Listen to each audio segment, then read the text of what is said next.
হরে কৃষ্ণ। প্রিয় দর্শক, মহারাজ যুধিষ্ঠির বললেন, হে মধুসূদন, আশ্বিন মাসের কৃষ্ণপক্ষিয়া একাদশীর কি নাম তা কৃপা করে আমায় বলুন। তখন ভগবান শ্রীকৃষ্ণ বললেন, হে রাজন, আশ্বিন মাসের কৃষ্ণপক্ষিয়া একাদশীর নাম হল ইন্দিরা একাদশী। এই ব্রত প্রভাবে মহাপাপ বিনষ্ট হয়, এমনকি কর্ম বিপাকে যারা নিম্ন যোনি লাভ করেছেন সেই পূর্বপুরুষদেরও উত্তম গতি লাভ হয়। এই একাদশীর মাহাত্ম্য শোনামাত্র সামবেদের যজ্ঞফল প্রাপ্ত হওয়া যায়। হে রাজন, মাহিষ্মতি নগরে ইন্দ্রসেন নামে এক প্রসিদ্ধ রাজা ছিলেন।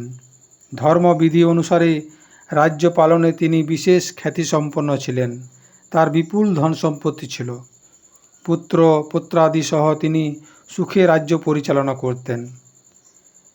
বিষ্ণু ভক্তিপরায়ণ সে রাজা নিরন্তর শ্রী গোবিন্দ নাম গানে মগ্ন থাকতেন। একদিন রাজা সুখে রাজসভায় বসে আছেন, এমন সময় দেবর্ষি নারদ স্বর্গ থেকে সেখানে এলেন। তাকে দর্শন করা মাত্র রাজা হাত জোড় করে উঠে দাঁড়ালেন। দণ্ডবত প্রণাম করে মুনিকে বললেন, আসুন, আসন গ্রহণ করুন, এবং তিনি পাদ্য অর্ঘ্য আদি ষোড়শোপচারে পূজা নিবেদন করলেন। তারপর বললেন, হে মুনিবর, আপনার দর্শন মাত্র আমার যাবতীয় যজ্ঞফল লাভ হয়েছে। এখন আপনার আগমনের কারণ জানিয়ে আমাকে কৃতার্থ করুন। দেবর্ষি নারদ বললেন, হে মহারাজ, আমি এক অতি বিস্ময়কর কথা শোনাবার জন্য এখানে এসেছি। আমি বলছি তা আপনি মন দিয়ে শ্রবণ করুন। আমি এক সময় যমলোকে গিয়েছিলাম। সেখানে যমরাজের সভায় বহু পুণ্যকারী আপনার সেই পিতাকে দেখতে পেলাম। ব্রতভঙ্গ পাপে তাকে সেখানে যেতে হয়েছে। হে রাজন, আপনার পিতা আমায় বললেন, হে ঋষিবর, মাহিষ্মতির ইন্দ্রসেন রাজা আমার পুত্র। তাকে বলবেন যে আমি বহু পুণ্য অনুষ্ঠান করেও কোনো কারণবশত যমালয়ে আসতে বাধ্য হয়েছি। আপনি কৃপা করে তাকে সর্বপাপ নাশক ইন্দিরা একাদশী ব্রত পালন করতে বলবেন। সেই ব্রত প্রভাবে আমি নিষ্পাপ হয়ে স্বর্গলোকে যেতে সমর্থ হব।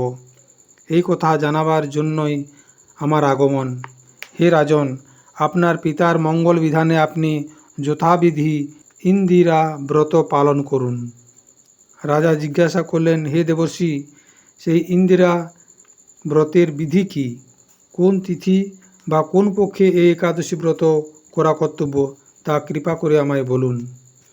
তখন দেবর্ষি উত্তর দিলেন, হে মহারাজ, আশ্বিন মাসের কৃষ্ণপক্ষে দশমীর দিন শ্রদ্ধা সহকারে প্রাতঃ স্নান করবেন।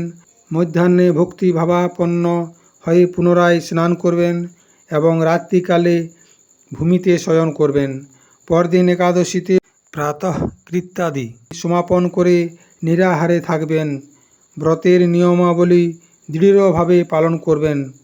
হে পুণ্ডরীকাক্ষ, হে অচ্যুত, এই শরণাগতের প্রতি কৃপা করুন।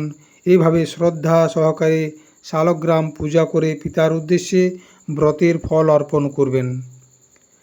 দ্বাদশীর দিন সকালে ভক্তিভরে শ্রী গোবিন্দের পূজা করে ব্রাহ্মণ ভোজন করিয়ে অবশেষে নিজে মহাপ্রসাদ গ্রহণ করবেন।